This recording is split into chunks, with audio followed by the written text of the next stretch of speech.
Catania is an ancient port city located on Sicily's east coast. It sits at the foot of Mount Etna, an active volcano with trails leading up to the summit.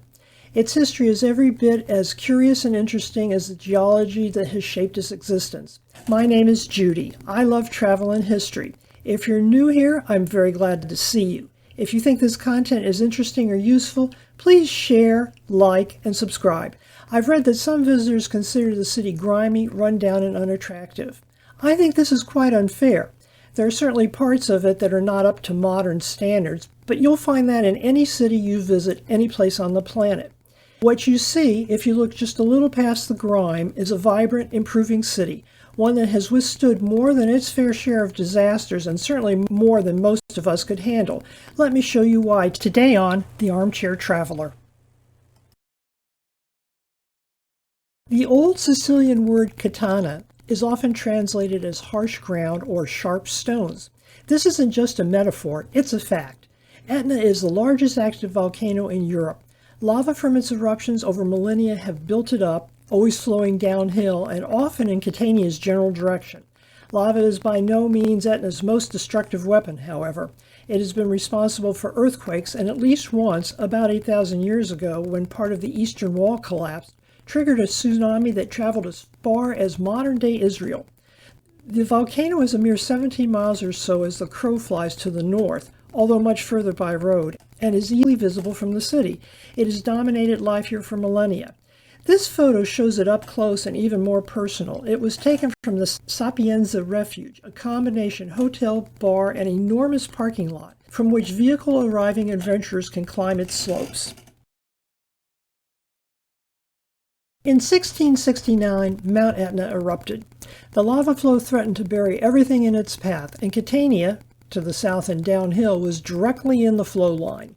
The city escaped thanks mostly to its walls, although some say the intervention of St. Agatha, about whom we'll hear a great deal more later. She is the patron saint not just of the city, but to those suffering from the affliction of earthquakes and volcanic eruptions. I have a deep dive on Agatha in a separate video here on the channel. The citizens managed to divert the lava flow around the city and into the local harbor on that occasion.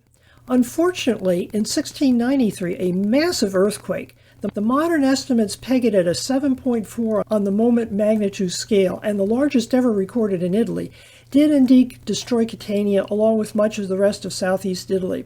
The city has been completely rebuilt in Baroque style that it has retained to this day. This photo is of a fresco in the Catania Cathedral showing the 1669 lava flow.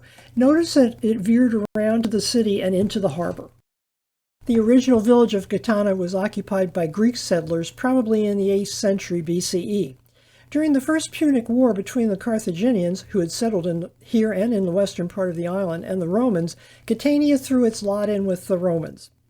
As the empire eventually weakened, withdrew, and finally collapsed, it was unable to protect the city, so waves of invaders came through, including the Vandals in 440, followed by the Ostrogoths, the Byzantines, the Arabs, and the Normans. As far as I can tell, only the Normans left much of a mark that we can see to this day. But bits and pieces of these settlers, their cultures, and the numerous geological disasters that have befallen the region are still visible. Very little remains of the Greek period except perhaps for the Greco-Roman theater, which I suspect is much more Roman than Greek. Fortunately for us, when the Romans built any public establishments like a theater, they built it to last. On the top you see a panorama, sadly not mine, of part of the walls of the theater. The inscription, which is barely visible, reads, in translation, "Through me, the city of Catania is raised up by Christ." The statement is attributed to St. Agatha and actually helps us date this wall. Legend tells us that Agatha was martyred by the Romans around 252 AD. There was an enormous earthquake about that time, which is said to have delayed her execution. Clearly, the inscription has to postdate her death. The smaller image on the left shows you the entrance to the theater with one of the few remaining pillars, sadly closed all the days that I visited. In the background is the Collegiate Church, which we'll visit in a few minutes. In the center is a view of some of the still sturdy rows of Colosseum-like seats, ready for avid viewers to come in and watch the show. Romans built their theaters into hills when local geography gave them the chance. The resulting protection meant that this kind of construction stood up pretty well to anything Mother Earth could dish out. On the right is a view of some of the underpinnings of the theater. Those dark areas you see are parts of an extensive tunnel system that undergirded the floor of the theater.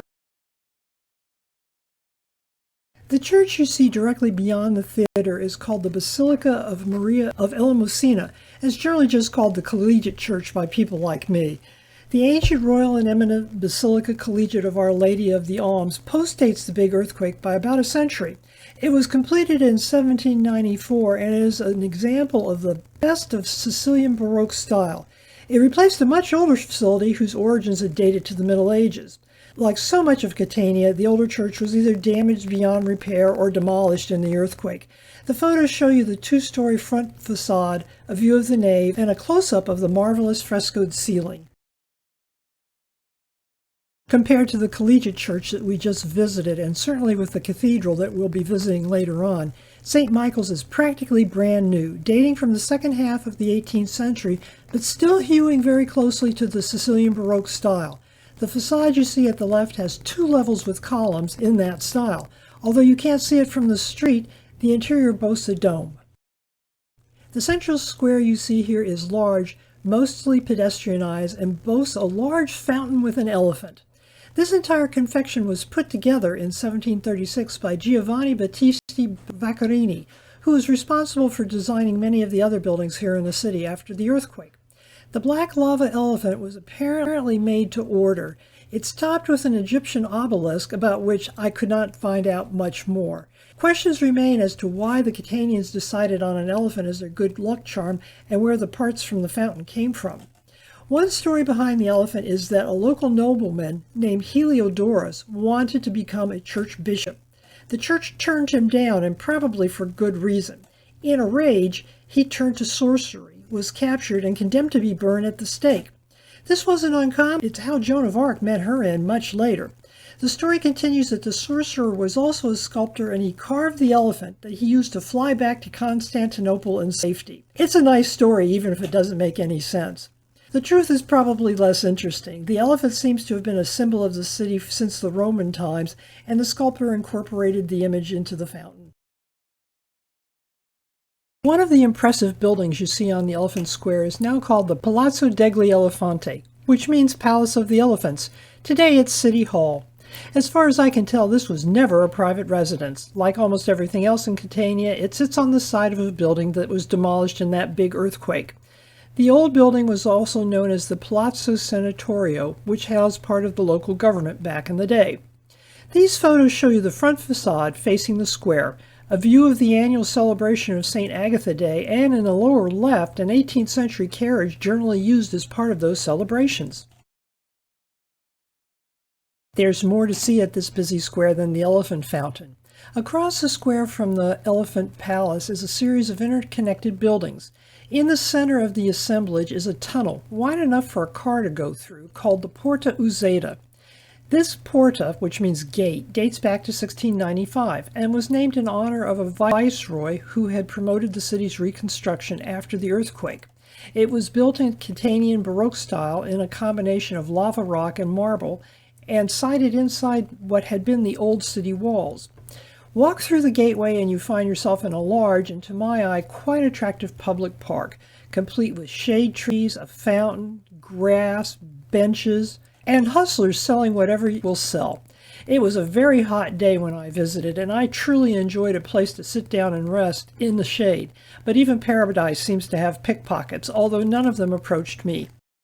The gateway is connected to the Circe Palace. The indentation on the left leads to the archway that we just visited, and once you go through there to the park. As you've probably guessed, anything that was here before the earthquake was either very badly damaged or demolished by the shaking. The original building here, however, was relatively late. It dated to sometime in the 15th century. This is one of the grandest Baroque buildings in the city. The facade is an eye-catching bicolor, dark gray and white. After the earthquake, the Catanians had to level and rebuild pretty much everything. They were the masters of recycling. In this case, the white stone, I think it might have been marble, was used as a kind of decoration, and not very much of it. The rest of the facade is cut from blocks of black stone, probably lava, and faced with stucco made from some of that dark volcanic sand. A great deal of building material, blocks, sand, pavement, sidewalks, even mosaics here in the city are dark. This isn't dirt, they're recycled lava. This is Aminano's fountain. Aminano was not a person. It was a river, or more likely a large stream, that ran near here and is now underground. The fountain is brand new by post-earthquake Catanian standards and dates from 1867. It was carved by a Neapolitan sculptor named Tito Angelini. I think people saw a small change into the fountain, as you can see in my photo on the left, for good luck. The much better image on the right comes from Wikimedia Commons. Downtown Catania is a remarkable UNESCO World Heritage Site, chock full of Baroque architecture and buildings, and boasting hundreds of churches, some built on the foundations of pre-existing facilities that tumbled down during the earthquake. In the case of the cathedral, some of the underlying original structure still survives. The cathedral, here in what is still the center of town, was originally pitched up by Roger I of Sicily. He was a Norman who had conquered the city and taken it away from the Muslims. The cathedral, it was a church then, was originally constructed in 1078 on the ruins of an ancient Roman bath. The current building was designed by Giambattista Vaccarini, the same man who designed the Elephant Fountain. On the left, you can see the monumental statue of St. Agatha above the main portal of the cathedral. On the right are three views of the main entrance and the impressive side entrances.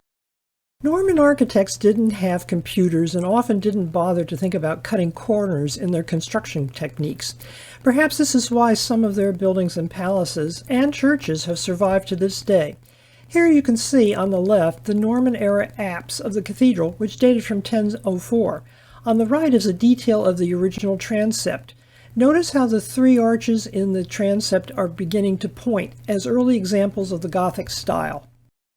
The cathedral is dedicated to St. Agatha, and you can see images of her everywhere, not just in the enormous statue above the main entrance, but also here in the frescoed dome, shown on the right, and in more modern stained glass. The photo you see on the lower left, considerably below the current ground level of the nave, shows a column base. It wasn't marked, but I suspect it might have dated back to the Roman era. Like much of the rest of Sicily, Catania did take a hit during the German retreat and Allied invasion of the island in 1943. Catania had qualities the Allies needed to possess. It has been a major port since antiquity. More immediately important probably was that there was a large airfield, then called Catania Fontanarossa, but now known as Vincenzo Bellini International. The city itself wasn't the target of the fighting, except insofar as the Allies, under British General Montgomery, had to go through it to get to its destination in Messina. The photograph on the left shows the British Army in Sicily in 1943. Italian nurses are seen bandaging the minor wounds of two British soldiers in the main square in front of the cathedral. In the background, toward the right edge of the photo, you can see that the Elephant's Fountain still stands, although there is rubble in the square itself. Other streets in the city did not fare nearly so well in the fighting. On the right, you can see more British infantry scrambling over the rubble in a devastated street in a photo taken on the same day. Catania might be a hard-luck city. Earthquakes, volcanoes, invasions, wars, general neglect by the central authorities might make life harder here, but none of that stops the citizens from wanting beautiful gardens. One of the nicest is the Bellini Gardens, which sits near the Via Etna, or Etna Road. On a clear day, which I did not have, you can actually see Mount Etna from near here. The gardens are named after a local hero, a man named Vincenzo Bellini. Bellini was an Italian opera composer, probably best known today for Norma, although I've read that that was a flop when it debuted at La Scala. He moved away from the city when he was young to study, but his memory lives on, honored here in the park, as well as in the Teatro Bellini Opera House a little further downtown. Notice those gray pebbles in the calendar? That's ground-up black lava. When I travel, I stay in apartment hotels whenever I can and try to shop locally in markets. This is the Catania Farmers Market. I do go to supermarkets and grocery stores, and in this case I remember buying olive oil, bread, and eggs at the local supermarket. However, I try to save my vegetable and fruit shopping for the farmers market, as I did here. I even bought some olives, shown in the lower right, fished out of a large barrel and wrapped in paper. It's a good thing they had plastic bags. I took this photograph in 2018. I wonder whether plastic bags are even permitted today. I walked a fair bit with you today, and in real time when I made this walk, it extended from early morning until late afternoon. So I was more than ready for a glass of wine and my supper, someplace cool, and on this occasion the apartment was it. Shown here is my fully functional kitchen. It was small, but it worked. It also featured an induction cooktop. At the time, I had encountered them in France and in Spain, but had never met one in the wild that came complete with instructions. Despite that, I managed to produce a respectably plated meal. If you're curious about the hotel, I have a deep dive about it in my WordPress blog. I'll put a link in the description box below. Thank you for walking with me through this assumption-defying city. Come back next time for another adventure here on the Armchair Traveler. If you think this content is interesting or useful, please like, share, and subscribe. This will help the channel grow. Travel content often involves a lot of history, and history can be really word heavy enough that the details often don't make it into a video blog. If you care to dig deeper, you can visit my regular blog on WordPress, where you'll find deep dives, travel tips, reviews, warnings, and the nuts and bolts on how to travel safely and conveniently. If you'd like to keep up with my posts, you can follow me on Twitter. The addresses are on your screen